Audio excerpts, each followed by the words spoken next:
जय माँ लक्ष्मी। धनतेरस के दिन ऐसी कौन सी 5 वस्तुएं हैं जो हर किसी को जरूरत खरीदनी चाहिए ताकि घर में पूरे वर्ष सुख और समृद्धि बनी रहे। घर में किसी प्रकार की कोई आर्थिक तंगी न आए, क्योंकि धनतेरस का दिन नई वस्तुएं, नए बर्तन, नए कपड़े, इन सबको खरीदने का बहुत ही शुभ दिन माना जाता है। इस दिन धनवंतरी भगवान यमराज, कुबेर देवता, लक्ष्मी जी और गणेश जी की पूजा की जाती है। तो आइए जानते हैं, उन्हें खरीदने से किस्मत बदल सकती है, घर में माँ लक्ष्मी जी की वास हो जाता है। सबसे पहली वस्तु है दक्षिणावर्ती शंख। जिस घर में दक्षिणावर्ती शंख होता है, उस घर में कभी भी दरिद्रता, कभी भी बिजनेस में नुकसान, शोक, कामों में असफलता जैसी परेशानियां कभी नहीं आती है। इसके अलावा जिनके जीवन में जो कष्ट है, उनका निवारण भी जल्दी हो जाता है। दक्षिणावर्ती शंख को अगर अभिमंत्रित करके तिजोरी या फिर दुकान के गल्ले में रखा जाए और हर दिन नियम से पूजा जाए, दीपक जलाया जाए, तो वह शुभ प्रभाव बना रहता है। शंख सिर्फ माता लक्ष्मी को ही नहीं प्रिय है, बल्कि यह शंख भगवान विष्णु को भी विशेष प्रिय है। इसलिए भगवान विष्णु अपने हाथों में शंख की धारण करते हैं और भगवान विष्णु का अभिषेक अगर दक्षिणावर्ती शंख में जल भरकर किया जाए, तो इस जल को फिर पूरे घर में छिड़क दिया जाए, तो उस घर में भगवान विष्णु के सहित साक्षात माँ लक्ष्मी जी का भी वास बना रहता है। इस वीडियो में आपको इन 5 वस्तुओं से जुड़े कुछ हुए 5 विशेष उपाय हैं, वह भी बताते हूँ। तो घर में लक्ष्मी जी को अस्थायी रूप से निवास होने के लिए दक्षिणावर्ती शंख एकमात्र सबसे महत्वपूर्ण उपाय होता है। पूजा में इसका प्रयोग करके दरिद्रता, कर्ज और रोग आदि से हमेशा के लिए मुक्ति हो जाती है। लेकिन आपको यह पहचान होनी चाहिए कि दक्षिणावर्ती शंख किस प्रकार का सही होता है। खरीदने से पहले अच्छे से आपको देख लेना है कि वह कहीं से शंख टूटा हुआ तो नहीं है, टूटे हुए पर मसाला लगाकर उसे ठीक न किया गया हो। ऐसी दक्षिणावर्ती शंख नहीं लेनी चाहिए जो कि खंडित हो, उसके ऊपर से मरम्मत की हो। रंगीन या फिर टूटे हुए शंख का प्रयोग पूजा में कभी नहीं करना चाहिए और ऐसा करने से इसका कोई लाभ प्राप्त नहीं होता है।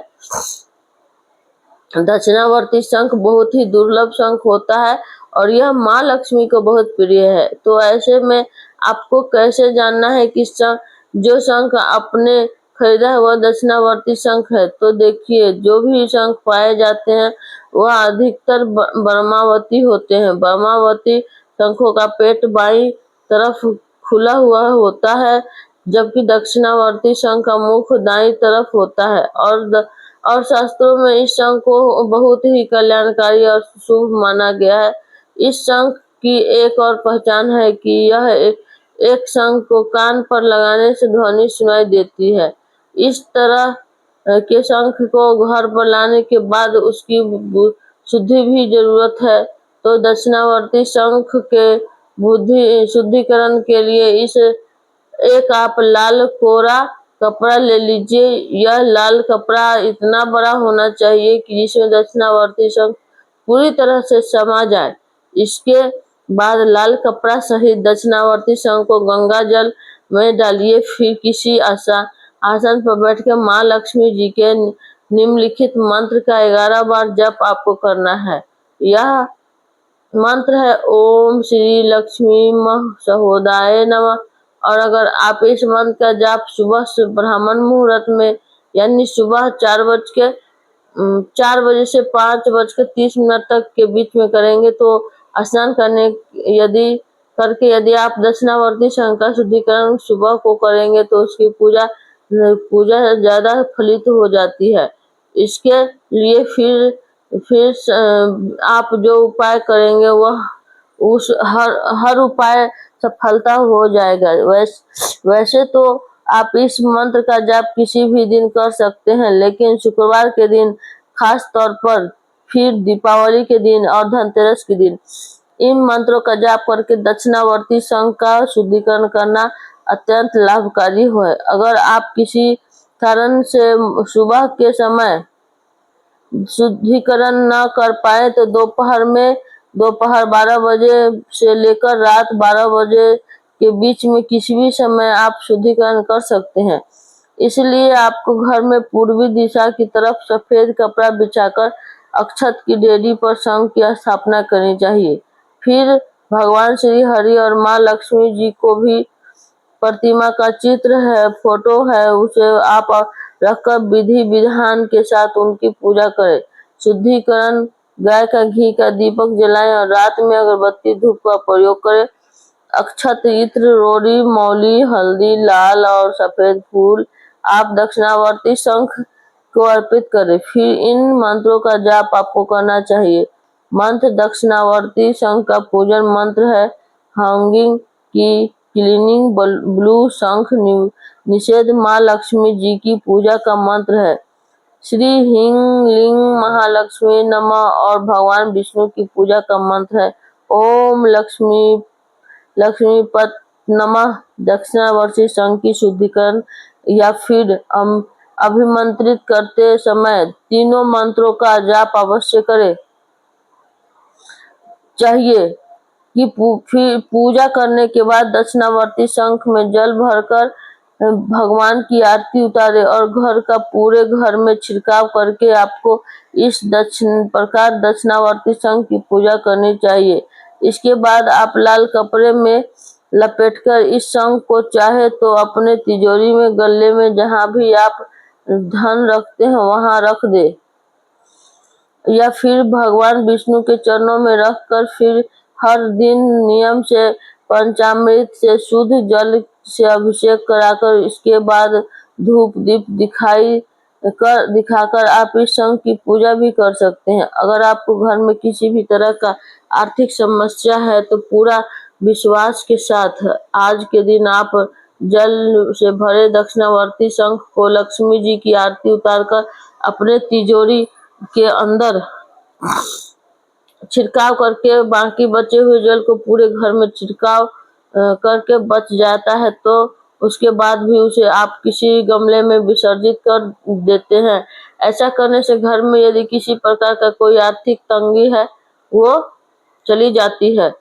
इच्छा अनुसार फल प्राप्ति के लिए दूध से भरे हुए शंख द्वारा भगवान विष्णु की अभिषेक करना चाहिए। शिक्षा में सफलता के लिए शंख पर चढ़े हुए केसर द्वारा किसी नोटबुक पर या जो भी किताब आप पढ़ते हो वो जो भी शिक्षा प्रतियोगिता के लिए अपने तैयारी करने में किताबें रखी हो उस पर केवल हरिंग लिखना चाहिए। ऐसा करने से भी आपको शिक्षा प्रतियोगिता के क्षेत्र में सफलता प्राप्त होगी।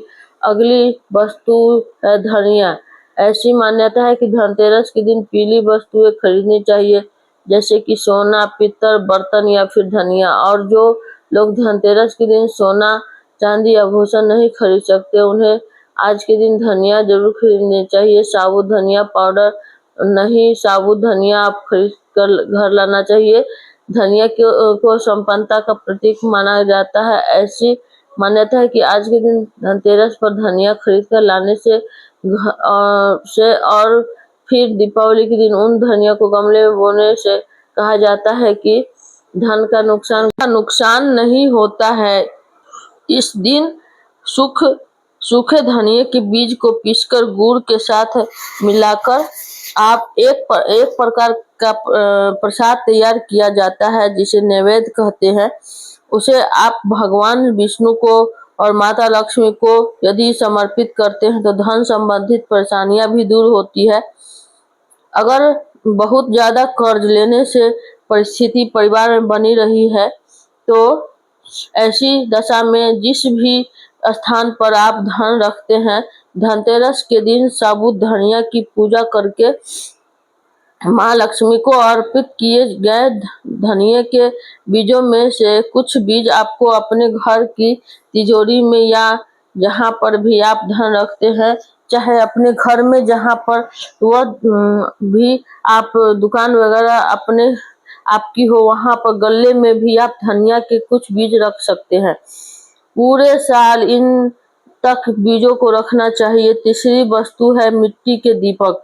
यदि आप कुछ भी लाने की स्थिति में नहीं है तो ऐसे में आज के दिन कम से कम 5 दीपक तो मिट्टी के आपको खरीद कर लाने चाहिए। मिट्टी की जो भी सामग्री होती है, चाहे वह मिट्टी के बर्तन हो, मिट्टी का दीपक हो, मिट्टी का कलश हो, या हमारे सनातन धर्म में बहुत पवित्र माना जाता है। मिट्टी को बहुत ही शुभ वस्तु माना जाता है, इसलिए आज के दिन आप दीपक खरीद कर लाएं और इन नए दीपक को कुछ देर पानी में डुबो कर रखें। उसके बाद शाम को पूजा आपको इन दीपकों से अवश्य करनी चाहिए। मिट्टी के दीपक कोई भी खरीद कर ला सकता है। जिसके पास रुपए नहीं है, धन आभूषण वाहन नहीं खरीद सकते हैं, ऐसे लोगों को भी आज के दिन मिट्टी के दीपक जरूर खरीद के लाने चाहिए। अगर आपने पहले से भी दीपक खरीद रखे हैं तब भी कम से कम 5 दीपक धनतेरस के दिन अवश्य खरीदने चाहिए। चौथी वस्तु जो आपको इन दिन खरीद कर लाने चाहिए वह है झाड़ू, क्योंकि झाड़ू को माँ लक्ष्मी जी का प्रतीक माना जाता है और झाड़ू दरिद्रता दूर करती है। और ध्यान रखना है कि जो भी झाड़ू आप खरीद रहे हैं कर लाए उस दिन प्लास्टिक की झाड़ू न लाए।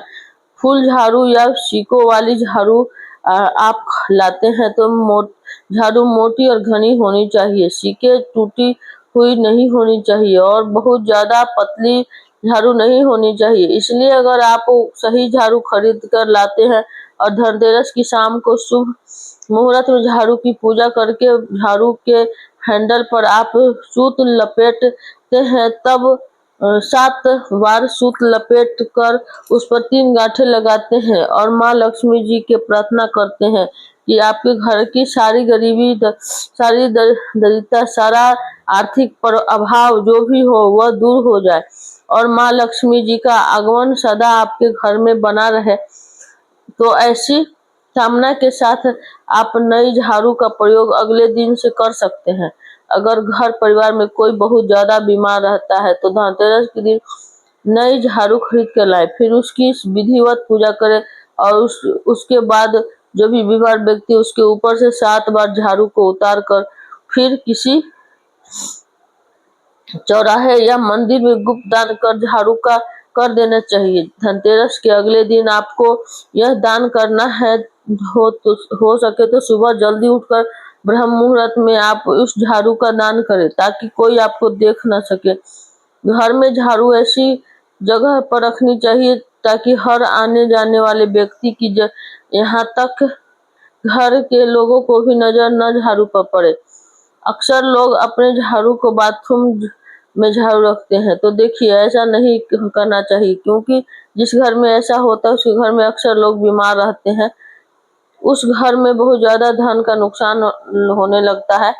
और आप झाड़ू को किसी भी स्थान पर रख दीजिए, लेकिन बाथरूम में झाड़ू नहीं रखना चाहिए। धनतेरस के दिन यदि हो सके तो आप कम से कम 2 झाड़ू लाएं, जिसमें चाहे दोनों झाड़ू आप अपने घर पर रख सकते हैं। जैसे कि मैंने आपको बताया, अगर आपको कोई विशेष उपाय उस दिन करना है, झाड़ू का गुप्त दान करना है, तो 3 झाड़ू आपको कम से कम लाना चाहिए।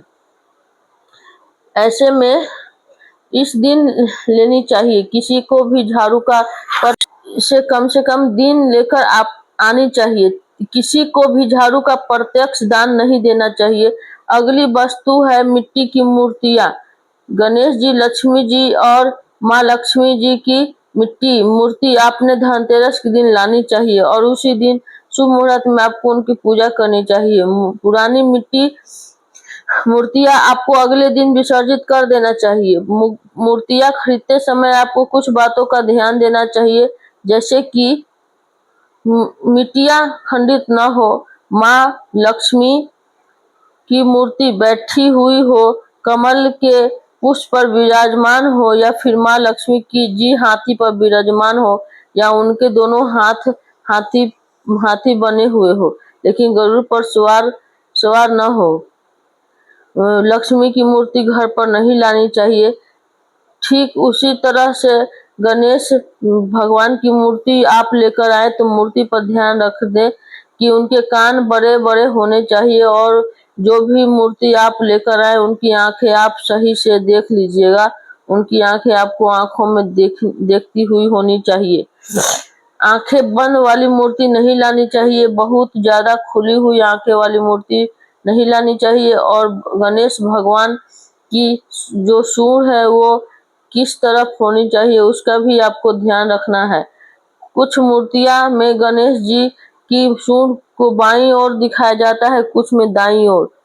तो आपको कैसी मूर्ति है की स्थापना करनी चाहिए। सिंहासन पर बैठे हुए गणेश जी की प्रतिमा, उनका सूंड बाईं ओर मुड़ी हुई होती है, सूंड दाईं ओर घूमी हुई होती है। तो दाईं ओर घूमी हुई सूंड वाले गणेश जी की प्रतिमा को कभी घर में या ऑफिस में न रखा जाता है। ऐसी प्रतिमा को केवल मंदिर में स्थापित करके उनकी पूजा की जाती है। अगर कभी इस तरह की प्रतिमा कहीं स्थापित करना भी पड़े तो उसे विशेष विधि विधान से ही स्थापना किया जाता है। इस तरह की प्रतिमा का प्रयोग अपने शत्रुओं पर विजय प्राप्त करने के लिए और अपने शक्ति का प्रदर्शन करने जैसे कार्यों में किया जाता है।